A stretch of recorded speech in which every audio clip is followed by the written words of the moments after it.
Media personality Wendy Williams has been diagnosed with primary progressive aphasia and frontotemporal dementia, according to a press release from the former talk show host and her medical team. Multiple news reports state Williams is currently being treated in a facility. Williams, who hosted her popular talk show, The Wendy Williams Show, for more than a decade, has been open in the past about her prolonged health struggles, which included Graves' disease and a thyroid condition. She was diagnosed with primary progressive aphasia and frontotemporal dementia in 2023, and those diagnoses have enabled Wendy to receive the medical care she requires, according to the press release. Primary progressive aphasia is a form of frontotemporal dementia.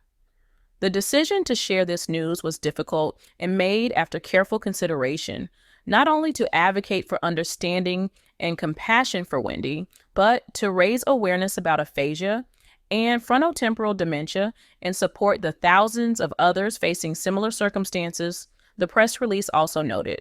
According to Mayo Clinic, primary progressive aphasia, aphasia, is a rare nervous system syndrome that affects the ability to communicate. People who have it can have trouble expressing their thoughts and understanding or finding words. Symptoms begin gradually, often before age 65. They get worse over time.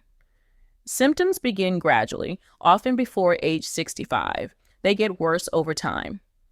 People with primary progressive aphasia can lose the ability to speak and write.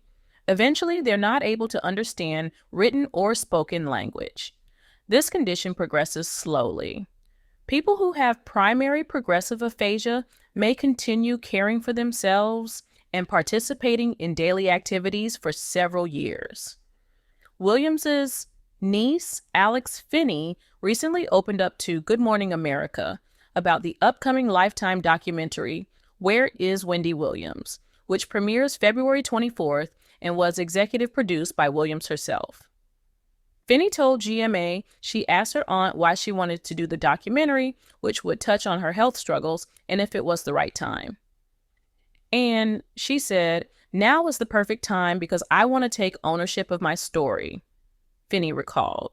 While speaking to people for this week's cover story about Williams, Mark Ford, the executive producer of the documentary, said that Wendy's attorneys and the guardianship attorneys were consulted and signed off on the project.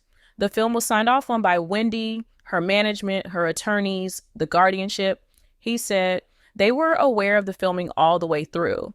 So we did go by the book and get all the permissions that we needed to get. We went into this film thinking it was one thing, and the truth turned out to be another. Once we started seeing the truth of the situation, we couldn't ignore it, and the film had to go in the direction of the truth. Williams claims in the documentary that her guardian, whose identity remains private in the film, has stolen money from her. Filmmakers say she didn't provide evidence. When the Lifetime documentary crew began filming in August 2022, it set out to follow Williams's comeback as she prepared to launch a new podcast. The film quickly evolved into something entirely different as the crew captured Williams in the throes of alcohol addiction and struggles with health issues including Graves' disease, an autoimmune disorder that can cause bulging eyes, and lymphedema, a condition that causes swelling in her feet.